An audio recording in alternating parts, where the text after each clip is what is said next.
Welcome back as we commenced our first segment of this morning's show. And we have with us this morning Ambassador Daniel Gutierrez. He's the ambassador to CARICOM, Belize's ambassador to CARICOM. Good morning, sir. Good morning. Good morning. We also have Tricia Gideon from the Ministry of Trade, Investment and Consumer Protection. Good morning. Good morning. Now, let's just start off a bit about talking a bit about how you guys work together. Obviously, you are the ambassador, Ambassador Gutierrez, and Tricia, we've had you on several times talking about building a better presence of Belize's role within CARICOM and the opportunities that exist there. How do you merge what you're doing along with what takes place within the ministry? Thank you. Well, first of all, thank you for having us. We truly appreciate the opportunity to discuss CARICOM with the nation. In terms of how we work together, this is one great example. We need to do this more often. We recognize that there is tremendous opportunity within the Caribbean community. But if Belizeans don't know about those opportunities, how can we take advantage of them? So one of the things that we want to do, we're going to do the media rounds this week, but we have discussed that we need to do it every so often from any number of different angles, because CARICOM permeates everything that you do in Belize. So we need to do this more often. So that's first. That's one answer. You know?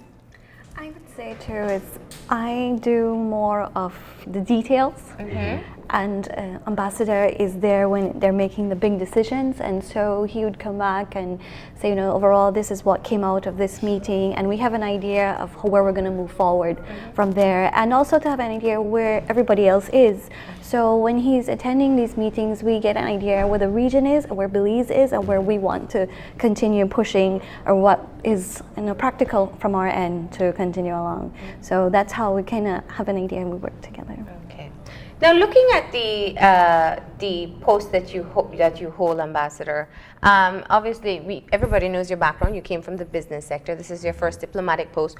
What have you found to be perhaps most surprising about Belize's involvement in CARICOM in terms of opportunities, whether missed or being utilized, and areas for growth that exist for Belize's presence within CARICOM? Perhaps the most surprising thing for me has been the amount of trade we do at CARICOM. As you correctly say, I was in the private sector with Belize Natural Energy, and Belize Natural Energy for the past couple of years has sold Belize light crude to Shell West in Barbados. So we were doing trading with the Caribbean. However, coming on board with the CARICOM team at Foreign Affairs at OPM, I realized right away, Lord man, there are tens of millions of dollars worth of trade from citrus to grains, and Tricia can tell you much more about it than I can. But there's a tremendous amount of trade happening. CARICOM is our third largest trading partner. We have a positive trade balance with CARICOM. And there are any number of opportunities that we don't know. So in terms of the most surprising thing, it's that. And also, what at least us from the outside, previous to coming to GOB, we didn't realize in our daily lives in Belize, whether you are eating Grace Kennedy products or you're having coconut products from the Caribbean, or you work in the western part of Belize where grains are being grown and you see the equipment on the road every day. CARICOM is in our lives every day, but we're not telling the story. So that was one of the more surprising things to me. I think when you look at the fact that, as you rightfully mentioned, the amount of trade back and forth between Belize and its CARICOM counterparts, the other nations within the CARICOM region, it's understated in a sense, because growing up, you purchase the Grace Kennedy products, you purchase stuff from Barbados, Trinidad, and you know that that's coming in. But I don't know that we've done a good job of actually informing ourselves of what we're sending out, you know? That's right. There's, as you mentioned, citrus, grains, and all these other agricultural produce.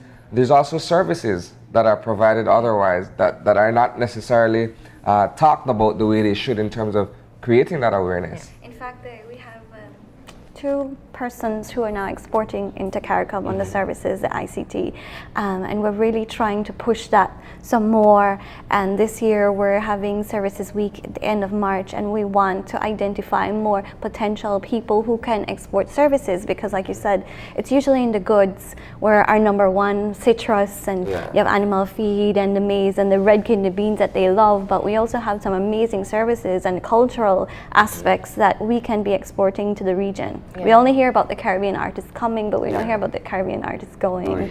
You know, and we know that you have worked very hard in terms of being able to educate people on expanding their minds to see the workforce beyond Belize.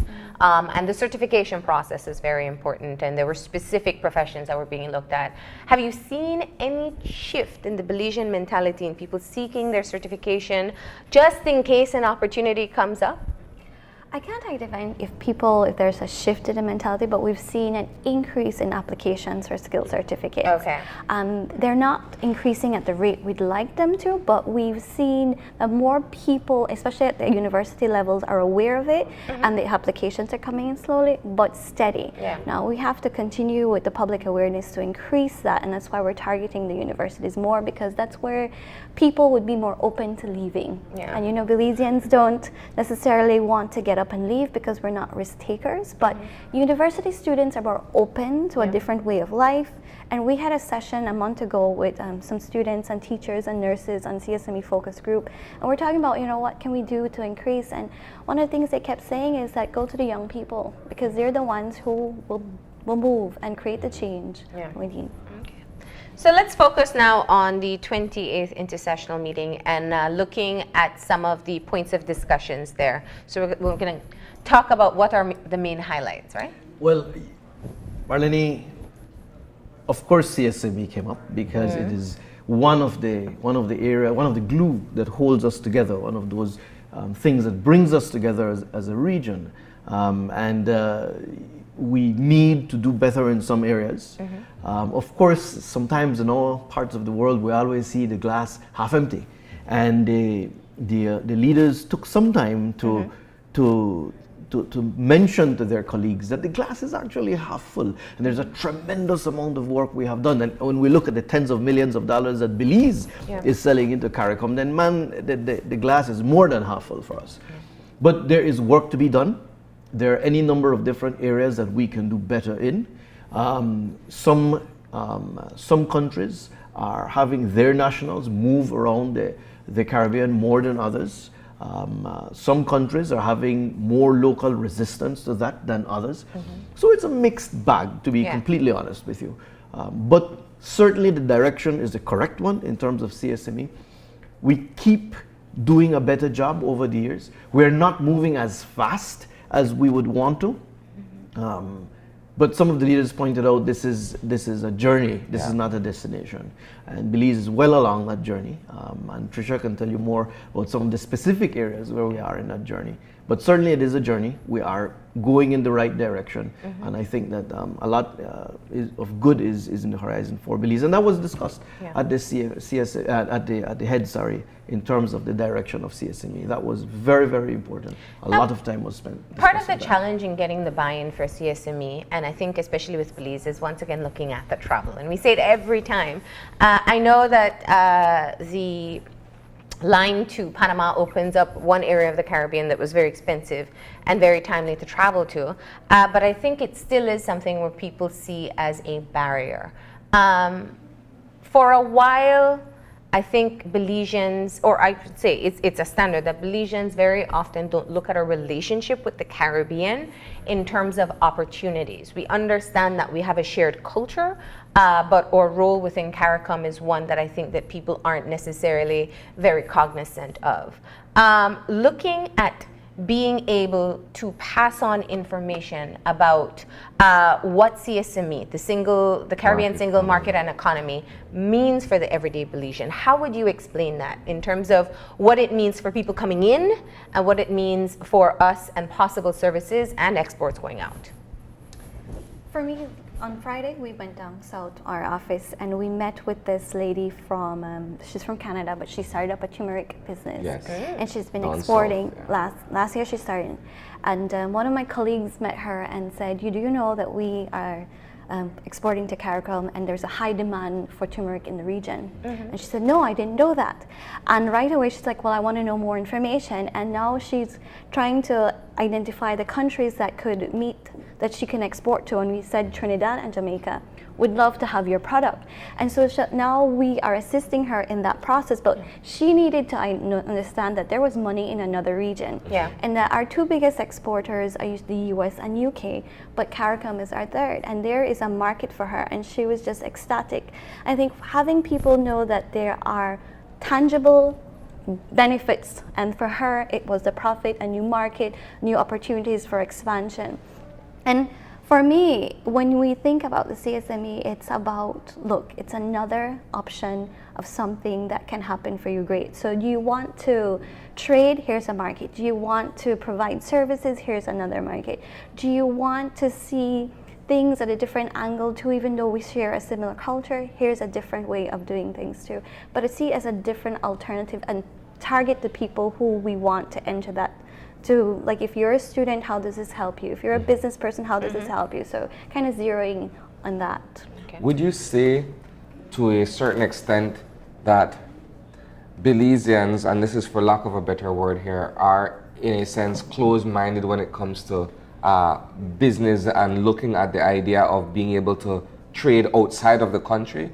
You find that business people, for whatever reason, seem to be locked into doing business locally and not necessarily exploring those options that exist in terms of partnering with other companies in other countries to be able to.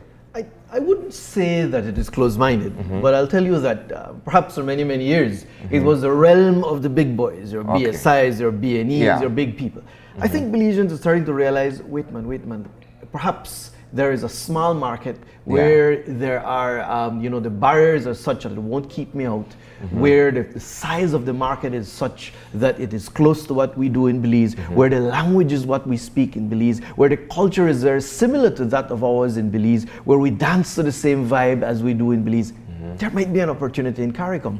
And that is what people are slowly beginning to pick up to. And to work that people like Tricia and her team do is very, very important to keep promoting this. So I wouldn't say that there's a closed-mindedness. I say perhaps we never grasped the opportunity because we never thought that we could export. Oh, that's for the big boys. Not again. It is 2017, and I think that in terms of CARICOM, there is a brotherhood of nations out there that has a lot of similarities to Belize, and we can find markets out there. Now, let me just shift for a bit to the larger picture. One of the things that continuously becomes a part of the conversation when we talk about bringing together regions like CARICOM, when we talk about Zika, obviously we have the example of Brexit to look at. And one of the questions people have is integration working for us?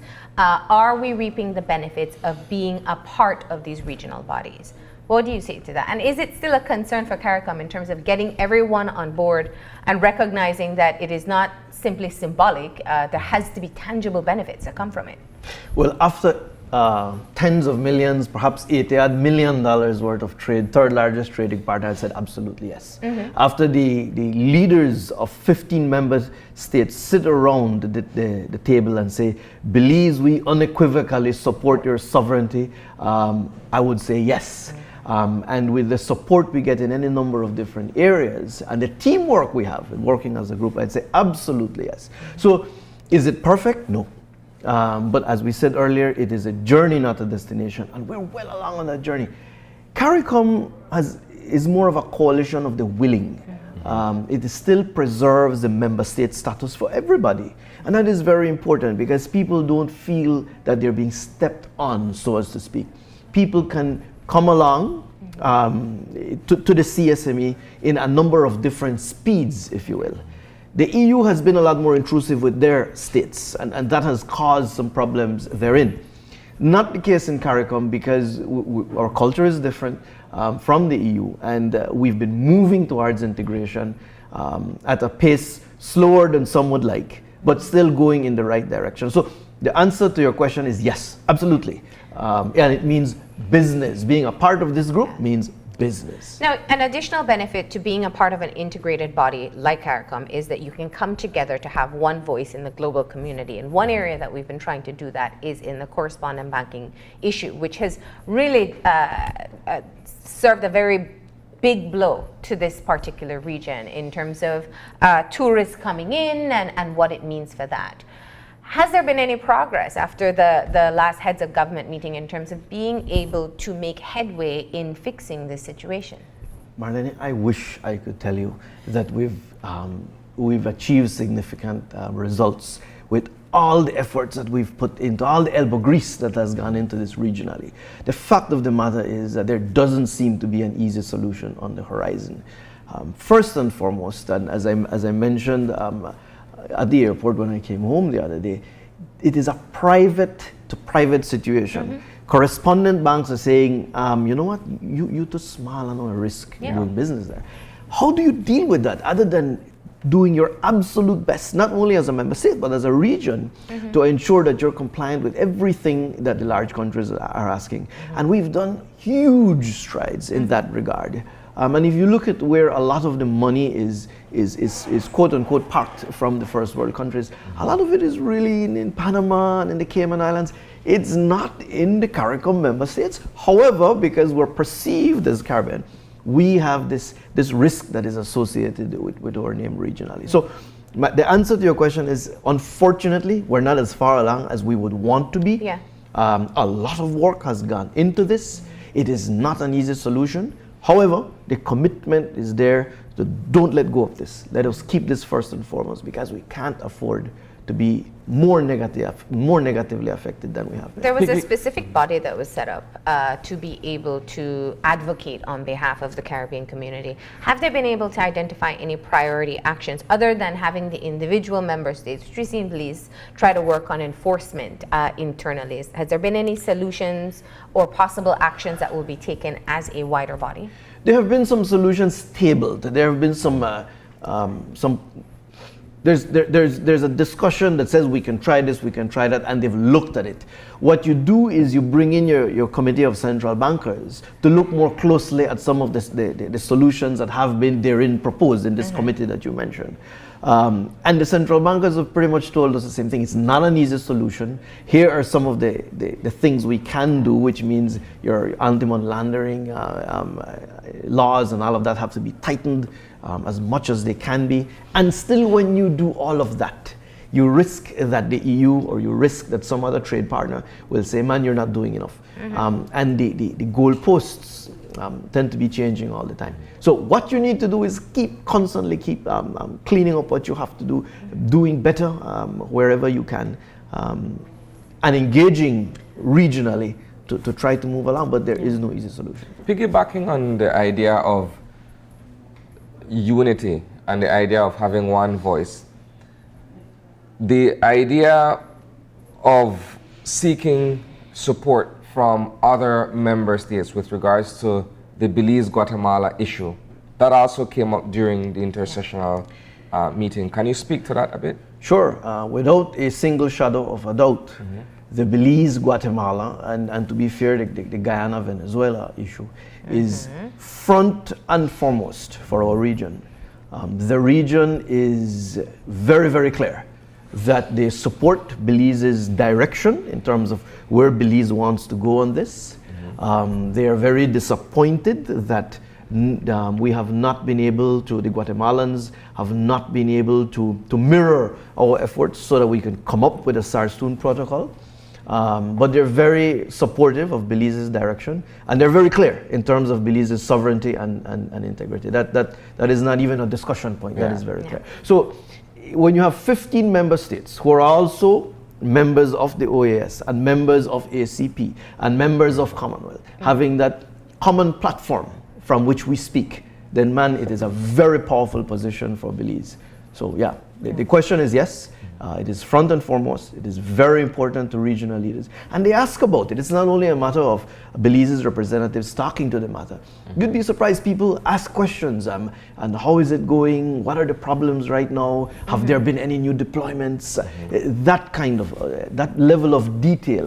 So there's a lot of interest, yes. And I just wanted to add, when you talk about your question, the relevance of this integration, if it's working. Last year, CARICOM as a group representing the member states brought to the World Trade Organization in an international forum with over 165 member states, the challenges they were having with corresponding banking. And so hearing that as coming as one and telling it to the international community did have ears there listening to what was happening to the region. Perhaps I should add to what Tricia is saying, and in fairness, some of our international partners are beginning to listen to that concerted voice more than they have been in the past, because you make the argument that money is going to move around the globe. It's either going to move around in the way you want it, in a very transparent way, through the formal system, or otherwise. So when you negatively affect the formal system, then all you do is end up making the alternative. It gives rise system. to the alternative. Yeah. Right, and people are starting to listen to that because there's a good argument to be made there. Has there been, I recall there had been conversations about the impact in Montserrat. Are there other Caribbean countries or CARICOM countries facing severe issues when it comes to the correspondent banking issue? I think that the situation in Belize is mirrored around the region. We're not alone with our woes on this. Guyana has had, well, a number of different countries. I don't need to name them all, but they've all had issues with correspondent banking to some degree. So it is easy to find a common voice in terms of what we've been discussing with heads, and it was found at the intersessional earlier on in February. Okay, let's look at some of the other priority actions that were identified at the heads of government and what people can expect, because it is something important. Tricia mentioned it earlier, is that high-level meetings take place and people kind of see it for simply the formalities, but these agreements that are signed are actually going to equate into different actions within our own individual countries. So let's talk about decisions that were made there, agreements that were made there, and what we can expect. So one of the things on my part, I work particularly with the CAP system. It's a CARICOM application processing system. Okay. So the heads had agreed that we would try to create a platform, an e-platform for the region, and it has been in the works for years. So Belize is one of the top countries that are going to implement this year. But of course it takes a lot of legal and administrative processes to be in place before. Yeah. So we have the administrative processes in place, and now we're trying to work on the legal aspect to make it so we can put it there, but we want also the legal backing to support the system. So that's one of the things that we're working on, the details that came down from heads, that how we move this along. So this is an online system. It's an online to apply for skill certificates. Okay. So that will make it easier for people around the country that you don't need to come to Belmopan to apply for a skill certificate. But again, the issues of payments electronically, but I know Central Bank is also working on a national system to improve that area. So it's a lot of, the thing with trade, it's a lot of coordination with many ministries to let it work. So even though we might have this great idea, it's how we make everything work. And of course, the implementation of hassle-free travel. So I'm excited about this one because we only have one more thing to implement before we fully implement the hassle-free component of the CSME, and that's the arrival and departure forms having the same as the rest of the other Caribbean countries.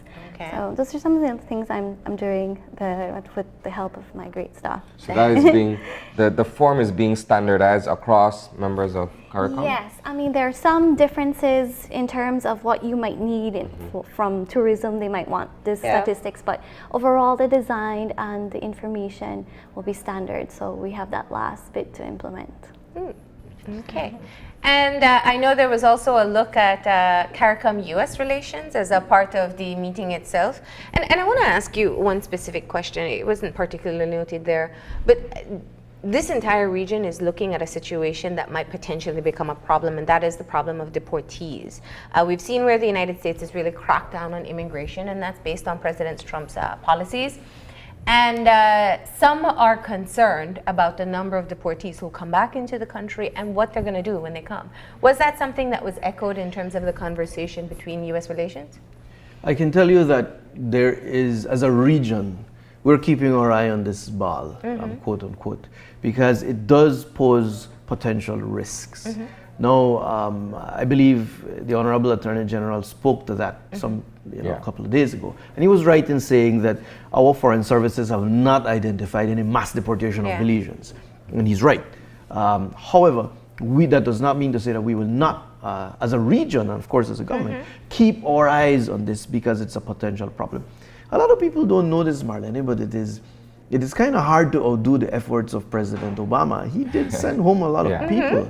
However, at least from the optics of it, the efforts of the new administration seem to be very ambitious in this regard, and it compels us to keep a very, very close eye on this, and that we will. Okay. And any other points that you would be interested in sharing? I know the health concerns for the region are also one that CARICOM has been looking at collectively in focus for lifestyle diseases, and most importantly looking at the different type of illnesses, communicable illnesses like your Zika. That was a huge issue last year, and might potentially be as well in other areas. Indeed, that was not discussed this time with the detail it was in previous meetings, but indeed it is a concern. The regional health entity CARFA is looking very closely at this. We mentioned in the break in the conversation previously that Barbados has moved to put a tax on sugary drinks, and so it is a direction that the world is looking at, and clearly the region. I'll tell you, there's one more thing that really needs to be mentioned about this last conference is we all know the importance of tourism for the country of Belize. The heads mandated that the regional tourism organization look very specifically at the product that is offered by Belize, Ghana, and Suriname as mainland countries. And that is a major victory for us because traditionally they've had a different product offering, and nothing wrong with that. But we too have a tremendous potential in the region in that regard. And so the heads have asked that the CTO look very carefully at what Suriname, Belize, and Guyana are doing in terms of tourism to see how these three countries can be assisted in that regard. All right. Okay. Well, we want to say thank you. Thank you for joining us this morning. Is there anything you'd like to say before you close? I would just like to say that, to mimic the words that Ambassador always says, we're the third largest, CARICOM's third largest trading partner for Belize, and it's another opportunity for people to live and work, and we share similar cultures and foods, and exciting, and we need to come together. All right. And I will say that CARICOM is business. Just look at the numbers. The numbers are the numbers. CARICOM means business. CARICOM is about the bottom line for the country of Belize. We have a positive trade balance, and that is very important for us, especially with the hard currency situation around the region. It's not a Belize thing. So that is a client. CARICOM is a customer, and so we need to look at it like that. And where it counts too, in another realm that it counts, in terms of our support, the support for Belize with the Belize-Guatemala situation, they're immovable. So that is very important for us. Okay. Well, thank you very much for joining us. And as you pointed out, you do want to include more media rounds to keep people updated as to the happenings within CARICOM. And we appreciate you being here. Right. And we thank you for having us. All right. We're going to go ahead and take a break. When we come back, we'll be joined by representatives of the Carl Kushner Memorial Hospital. They're going to be talking about some of the ongoing improvements and how you can assist. So that's coming up after the break.